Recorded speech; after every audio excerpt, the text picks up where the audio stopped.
Avez-vous déjà remarqué ce qui se passe souvent lorsque l'on parle de notre deuil ou d'une personne qu'on vient de perdre ?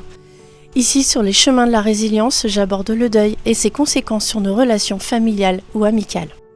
Aujourd'hui, je vais vous raconter ce à quoi j'ai assisté il y a quelques temps. Si vous avez l'impression que les autres changent de sujet lorsque vous parlez de votre tristesse ou de votre malaise, restez bien avec moi car cette vidéo pourrait vous aider à comprendre ce qui se joue réellement. J'étais à une soirée, on était environ une 50aine de personnes. C'était comme un cocktail dînatoire.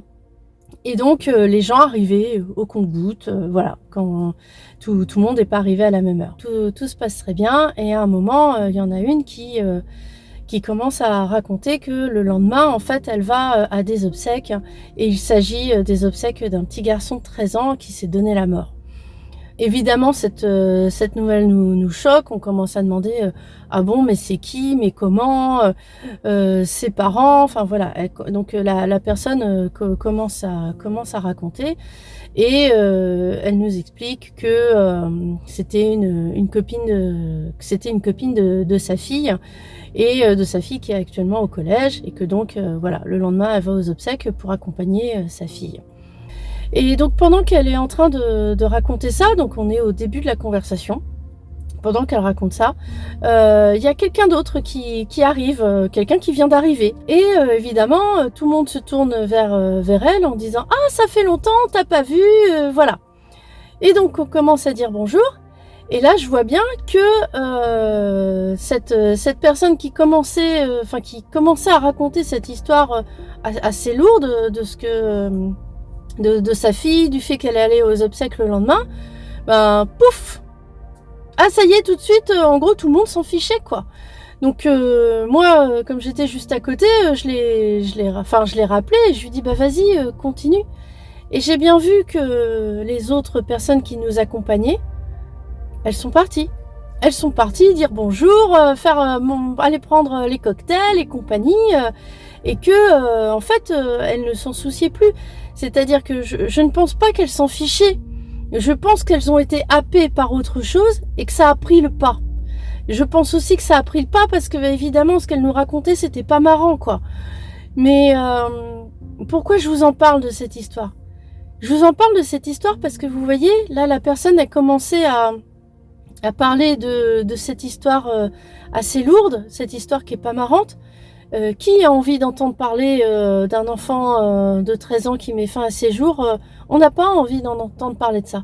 On n'a pas envie parce que quand on a des enfants ou des neveux et nièces ou des petits-enfants, on peut projeter comme ça et ça nous fait peur. On n'a pas envie de se rendre compte de la réalité des choses qui est que des enfants aussi parfois mettent fin à leur jour. Et donc c'est aussi pour ça qu'il y en a beaucoup quand on commence à leur parler de ça, sitôt qu'on leur tend la perche pour parler d'un autre sujet, ils la prennent et ils s'en vont. D'un côté, je comprends, et d'un autre côté, et c'est pour ça que je fais ce métier d'accompagnatrice du deuil, d'un autre côté, moi, je suis pas partie parce que je voulais qu'elle termine son histoire, parce que je me suis dit, attends, on va quand même pas la laisser en plan, elle commence à nous parler de quelque chose qui est important, je pense qu'elle a besoin d'en parler, donc faut être là, quoi. De toute façon, elle attend pas de nous qu'on règle le problème, en fait. J'ai fait comme ça, juste pour rappeler que j'étais là, et que si elle voulait continuer, elle pouvait continuer à me parler de ce sujet, et c'est ce qu'elle a fait d'ailleurs. Elle avait besoin d'en parler, déjà parce que elle-même en fait se retrouve à devoir, elle-même se retrouve à parler de ce sujet avec son enfant de 13 ans. On n'a pas envie de dire à notre enfant de 13 ans, oui, des fois il y a des gens comme ta copine qui mettent fin à leur jour, c'est un sujet qui est très difficile, on n'est pas préparé et on n'a pas envie d'en parler. Et donc je pense que cette personne, ça lui a fait du bien de me le dire et que ça lui a fait du bien, en tout cas d'en parler à quelqu'un. Et donc pourquoi je vous parle de ça notamment ? Pour vous rappeler que non, tout le monde en fait, on le sait, mais tout le monde n'a pas envie de parler de ce sujet et c'est pour ça qu'il s'enfuit aussi. Je pense pas que ces personnes-là qui sont parties ont oublié. Je pense pas qu'ils s'en fichaient. Je pense que c'était difficile et qu'elles ne savaient pas quoi dire et qu'elles se disaient qu'elles avaient peut-être une réaction à adopter et que c'était beaucoup plus facile pour elles en fait de s'échapper et d'aller parler des petits fours plutôt que de continuer sur ce sujet. Quand un ami met fin à ses jours, ou que ce soit un membre de notre famille, quelqu'un qu'on aime, voilà, quelqu'un qu'on apprécie. On peut vivre de la colère, des questionnements évidemment sans réponse. On peut ressentir de l'injustice, on peut ressentir vraiment tout un tas de choses. Et c'est pas toujours facile d'en parler à quelqu'un qu'on connaît, à quelqu'un d'ultra proche. Pourquoi? Parce que on peut se poser la question du jugement de l'autre personne. Qu'est-ce qu'elle va penser de moi si je lui dis que je suis en colère après quelqu'un de mort? Ça ne se fait pas d'être en colère après quelqu'un de mort. Donc, si je lui dis que je suis en colère, est-ce qu'elle va moins m'aimer? Comment elle va me juger? Et ce qui fait que parfois, quand on discute de ce genre de sujet avec soit des amis, soit des membres de la famille, des gens qu'on connaît, en fait, on se laisse pas complètement aller à ces réflexions. On s'autorise pas à dire tout ce dont on a besoin de parler. On sait très bien que parfois on peut pas tout dire, en fait. Pas parce qu'on est en train d'appuyer sur des secrets ou ce genre de choses. Non, non, pas du tout. Là, je parle de choses beaucoup plus pratico-pratiques. On peut pas toujours dire tout ce qu'on pense. Parce qu'on a peur du jugement de l'autre, on a peur de sa sanction, on a peur qu'après cette personne n'ose plus venir nous parler, on a peur aussi des fois qu'elle le redise à droite à gauche. Enfin, vous voyez, c'est pas évident, quoi. Parce qu'il y a des gens, moi j'y ai fait face, hein, évidemment, hein. Des gens, ils vous écoutent bien poliment et vous entendez bien, vous sentez bien qu'en fait la personne elle a envie de s'en aller parce qu'en fait elle est super mal à l'aise, quoi. Ou elle ose pas trop vous le dire parce qu'elle reste là de manière polie, parce elle accepte en fait de vous écouter, mais elle est pas en capacité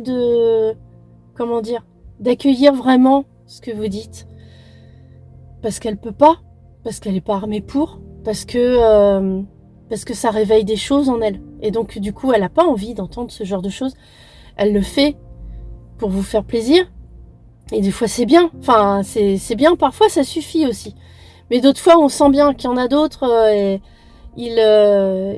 au moindre prétexte, ils s'en vont, quoi. Enfin moi je l'ai déjà vécu plein de fois. Ah bah j'ai un rendez-vous, ah j'ai un coup de fil à passer. Enfin on m'a pas dit ce genre d'arguments qui sont un peu gros. Mais en fait c'est ça, on m'a même sorti j'ai besoin d'aller aux toilettes. Voilà, on m'a sorti pas mal de choses et je sais bien que c'était une manière polie de prendre congé en fait de notre conversation parce que ça mettait la personne mal à l'aise et que moi comme j'avais envie de parler, je continuais et que moi j'avais du mal à m'arrêter parce que j'avais besoin de parler mais qu'en fait je m'adressais pas à la bonne personne. Et après j'avais aussi ce sentiment de me dire zut, je l'ai plombé, j'aurais dû m'arrêter. J'aurais dû plus écouter ces signes non-verbaux qui me disaient Audrey, tais-toi, tu l'embêtes. Et donc c'est aussi pour ça que ça fait un flop des fois quand on parle de ce genre de sujet aux personnes qu'on connaît. D'une, parce qu'elles ne sont pas prêtes, parce qu'elles ne sont pas préparées, parce qu'elles-mêmes, elles ont certainement un rapport difficile avec la mort, avec ce genre de sujet. Il y a aussi des gens, ça j'en parlerai peut-être dans une prochaine vidéo, mais il y a des gens qui ils osent pas l'avouer, mais il y a des gens qui ont peur que parler de ce genre de sujet va attirer le malheur à eux. Et donc ils ne veulent pas parler de ce genre de choses parce qu'ils se disent « Ouh là là, attends, ne nous attire pas des problèmes, on va pas parler de ça ». Et donc c'est pour toutes ces raisons qu'il est difficile d'en parler à son entourage. Voilà, cette vidéo est là pour vous dire que malheureusement ça arrive fréquemment et qu'on ne peut pas vraiment en vouloir aux gens qui ne sont pas armés ou ce genre de sujet leur fait peur. Donc si jamais vous ressentez le besoin d'en parler, n'hésitez pas en fait à faire appel à quelqu'un qui est extérieur à votre famille, qui est extérieur au cercle de vos amis. Parfois c'est beaucoup plus aidant, c'est beaucoup plus facile et c'est beaucoup plus efficace aussi.